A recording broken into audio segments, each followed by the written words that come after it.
Hello my angels, welcome to Piu makeup world. তো আজকে আমি তোমাদের সাথে শেয়ার করছি এমন একটি ভিডিও যেটাতে থাকবে মেকআপের A to Z খুব সহজ সরল পদ্ধতিতে। তোমাদের মধ্যে এমন অনেকেই আছো যারা মেকআপ সম্বন্ধে খুব কম বোঝো বা মেকআপ সম্বন্ধে কিছু জানোই না। তো তাদের জন্য ভিডিওটা খুবই হেল্পফুল হবে।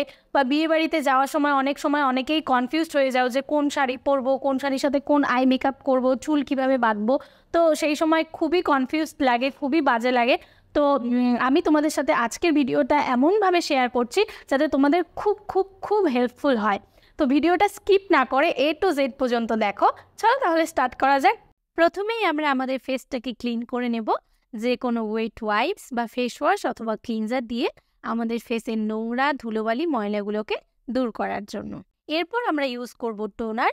টোনার আমাদের স্কিনের পোরকে মিনিমাইজ করে, এক্সেসিভ অয়েল রিমুভ করে আর স্কিনের পিএইচ ব্যালেন্সকে ধরে রাখে। টোনারের পর ওয়েদার অনুযায়ী আমরা ইউজ করব ময়শ্চারাইজার। যেহেতু এখন শীতকাল, তাই এখানে আমি ইউজ করছি মামা আর্থের ডিপ ময়শ্চারাইজারটি। তো আমাদের স্কিনের ড্রাইনেসকে দূর করে স্কিনকে স্মুথ এবং নারিশমেন্ট করে তোলে এই ময়শ্চারাইজারটি। ফলে মেকআপে অনেকটাই গ্লো চলে আসে। শীতকালে যেহেতু আমাদের স্কিন বেশ অনেকটাই ড্রাই হয়ে যায়, মেকআপের পর আরও অনেক বেশি ড্রাই লাগে, তাই সেই ড্রাইনেসকে কমানোর জন্য এখানে আমি ইউজ করছি ফেস অয়েল। এরপর আমরা ইউজ করব প্রাইমার। প্রাইমার হলো আমাদের মেকআপের ফার্স্ট স্টেপ, যা আমাদের স্কিন ও মেকআপের মধ্যে একটি লেয়ার তৈরি করে স্কিনকে মেকআপের হার্মফুল এফেক্ট থেকে কিন্তু রক্ষা করে আর মেকআপটাকে অনেক বেশিক্ষণ ধরে রাখে। আমাদের মধ্যে অনেকেরই স্কিনে discolouration, dark circle, pimple spot, redness থাকে। তো এগুলোকে হাইড করে মেকআপটাকে আমাদের স্কিন কালারে আনার জন্য আমরা এখানে ইউজ করব কালার কারেক্টার। তো আমার চোখের তলায় যেহেতু ডিসকালারেশন রয়েছে, তাই সেটার সঙ্গে ম্যাচ করে আমি কারেক্টার ইউজ করছি আর খুব ভালো করে ব্লেন্ড করে নিচ্ছি। কালার কারেকশন করার পর যদি ডিরেক্ট ফাউন্ডেশন ইউজ করা যায়, তাহলে কিন্তু ফাউন্ডেশন কালারের সাথে মিক্স হয়ে গ্রে হয়ে যায়, ডার্ক হয়ে যায়।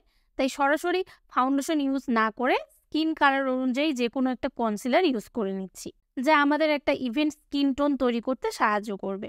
তোমাদের মধ্যে যাদের ড্রাই স্কিন তারা কিন্তু ক্রিম কনসিলার ইউজ করতে পারো, যেমন ক্রাইলনের সুপ্রা কনসিলারটি রয়েছে। আর যাদের অয়েলি স্কিন তারা লিকুইড কনসিলারটি ইউজ করতে পারো, যেমন পিএসসি স্পটলাইট কনসিলার। এবার মেকআপের মধ্যে সবথেকে মোস্ট ইম্পর্টেন্ট স্টেপ যেটা, সেটা হলো ফাউন্ডেশন। এটার উপরেই আমাদের সম্পূর্ণ মেকআপটা কিন্তু ডিপেন্ড করে থাকে। এটা ঠিকঠাকভাবে ইউজ করতে না পারলে মেকআপটা গ্রে হয়ে যায়, ক্যাকি হয়ে যায়, পেচি এবং ড্রাই হয়ে যায়। বিভিন্ন রকমের সমস্যায় কিন্তু আমাদের পড়তে হয়। তো ফাউন্ডেশন ইউজ করার সময় স্কিন টাইপ, স্কিন টোন, এই দুটো জিনিস কিন্তু আমাদের মাথায় রেখে ফাউন্ডেশনটাকে ইউজ করতে হবে। যাদের ড্রাই স্কিন তারা ক্রিম ফাউন্ডেশন ইউজ করতে পারো, আর যাদের অয়েলি স্কিন তারা অবশ্যই লিকুইড ফাউন্ডেশন ইউজ করতে পারো। এরপর আমরা সারা ফেসে যে কোনো একটা লুজ পাউডার দিয়ে বেকিং করে নেব। বেকিং করার কারণ হলো মেকআপের সময় আমাদের অনেকেরই কি হয়, চোখের তলায় কিন্তু ক্রিজ লাইন পড়ে, তারপর মুখের পাশে অনেকের স্মাইল লাইন দেখা যায়। তো বেকিং করলে এই সমস্যাগুলো আর হবে না, আর মেকআপটা কিন্তু আমাদের অনেক লং লাস্টিং হবে। নেক্সট হচ্ছে মেকআপ করার পর আমাদের আইব্রোগুলো অনেক সময় ফ্যাকাশে হয়ে যায়, সাদা হয়ে যায়। তাই আমি এখানে পাউডার আইব্রো দিয়ে আমার আইব্রোগুলোকে একটু সেট করে নিচ্ছি। তোমাদের মধ্যে যাদের খুব পাতলা আইব্রো তারা চাইলে এই আইব্রো পোমেড দিয়ে এক্সট্রা লাইন কিন্তু ড্র করতে পারো। নেক্সট আমরা আইলিডে কনসিলার দিয়ে আই বেস করে নেব, যাতে আইশ্যাডোগুলো খুব ভালো মতো বসে আর আইশ্যাডোর কালারগুলো পপ আউট হয়। কনসিলারটিকে লাগিয়ে ভালো মতো ব্লেন্ড করে পাউডার দিয়ে সেট করে নিতে হবে। এরপর আমরা শুরু করব আই মেকআপ। তো আজকে আমি তোমাদেরকে দেখাবো একটা মিডিল কাটক্রিজ আই মেকআপ, যেটা যে কোনো শাড়ি বা কোনো ওয়েস্টার্ন ড্রেসের সাথেও ভালো লাগবে। তো প্রথমে একটা আমি ব্রাউন শেড নিয়ে ইনার কর্নার এবং আউটার কর্নার দুটোকেই কালার করে নেব। এরপর এই ব্রাউন কালারটিরই একটি হালকা শেড নিয়ে ক্রিজ লাইনটিকে কালার করে নেব দুদিকেই। তারপর একটা লাইট কালারের কনসিলার নিয়ে আইলিডটাকে ক্রিজ লাইন বরাবর কেটে নেব এবং ব্লেন্ড করে নেব, যাতে আইশ্যাডো খুব ভালো মতো আমাদের চোখে বসে। দেন আমি আমার ড্রেসের সঙ্গে ম্যাচ করে একটি কালার লাগিয়ে নিচ্ছি। তোমরাও তোমাদের পছন্দ মতো কালার চুজ করে নেবে। আমি দুটো চোখেই সেমভাবে কালার লাগিয়ে নিচ্ছি। এরপর ইনার কর্নার ও আউটার কর্নার দুটিকে ব্রাউন শেড নিয়ে ভালো করে ব্লেন্ড করে নিচ্ছি, যাতে দুটো কালারকে আলাদা মনে না হয় এবং কালারগুলো খুব ভালোভাবে মিক্স হয়। আই মেকআপ করার সময় একটা কথা মাথায় রাখবে, তোমরা যদি বিগিনার হও তাহলে আগে আই মেকআপ করে নিয়ে তারপর বেস মেকআপ করবে, না হলে কিন্তু আইশ্যাডো কালার পরে বেস মেকআপটা অনেক সময় নষ্ট হয়ে যাওয়ার চান্স থাকে। এরপর আইলিডে একটু শিমার কালার লাগিয়ে নেব। এটা অপশনাল, তোমরা চাইলে নাও দিতে পারো। এবার সেম ভাবে চোখের তলাটাও করে নেব। প্রথমে কাজলের সাথে ব্ল্যাক কালারের আইশ্যাডো দিয়ে স্মাচ করে নেব। যাদের চোখটা একটু ছোট তারা ব্ল্যাকের জায়গায় হোয়াইট কাজল ইউজ করতে পারো, তাহলে চোখটা একটু বড় লাগবে। দেন আমি আইলিডে যে ব্রাউন শেডটা ইউজ করেছিলাম সেটাই লাগিয়ে নিচ্ছি ব্ল্যাক আইশ্যাডোর নিচে। তো এরপর আমি ইউজ করব পাউডার কন্ট্যুর। কন্ট্যুর একটি এমন প্রোডাক্ট যা আমাদের ফেসের শেপ এবং স্ট্রাকচারকে সুন্দরভাবে তুলে ধরে। তো প্রথমেই আমরা পাউট করে নেব, দেন ফেসের থেকে 2 শেড ডার্কার শেড নিয়ে চিকবোন, ফোরহেড এবং জ লাইনেও কিন্তু কন্ট্যুর করে নেব। আর নোজটাকেও একটু শার্প দেখানোর জন্য নাকের দুপাশে কন্ট্যুর করে নেব। এরপর আমি পরে নেব আইল্যাশ। এখানে আমি ইউজ করছি পিএসসি ল্যাশ গ্লু, যেটা খুবই ভালো এবং অনেক বেশি লং লাস্টিং। তারপর মাস্কারা লাগিয়ে নিতে হবে যাতে ল্যাশগুলোকে এক্সট্রা না লাগে। লোয়ার ল্যাশও মাস্কারা লাগিয়ে নিচ্ছি। এরপর লাইনার লাগিয়ে নেব। হালকা উইংড আমার ভালো লাগে, তাই আমি এখানে হালকা উইং করে নিচ্ছি। গাইস, এরপর আমার সব থেকে ফেভারিট স্টেপটি হলো লিপস্টিক।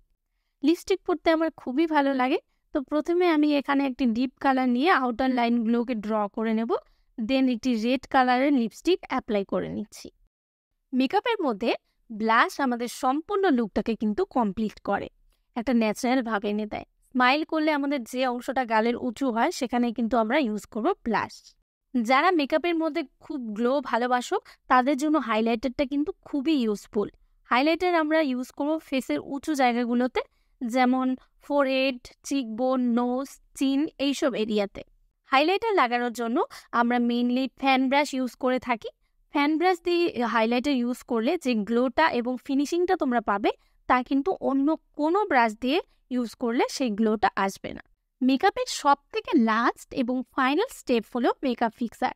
আমরা যে মেকআপের পরপর এতগুলো স্টেপ করলাম সেগুলোকে ভালোভাবে সেট করার জন্য এবং মেকআপটাকে লং লাস্টিং করার জন্য আমরা ফিক্সার ইউজ করে থাকি।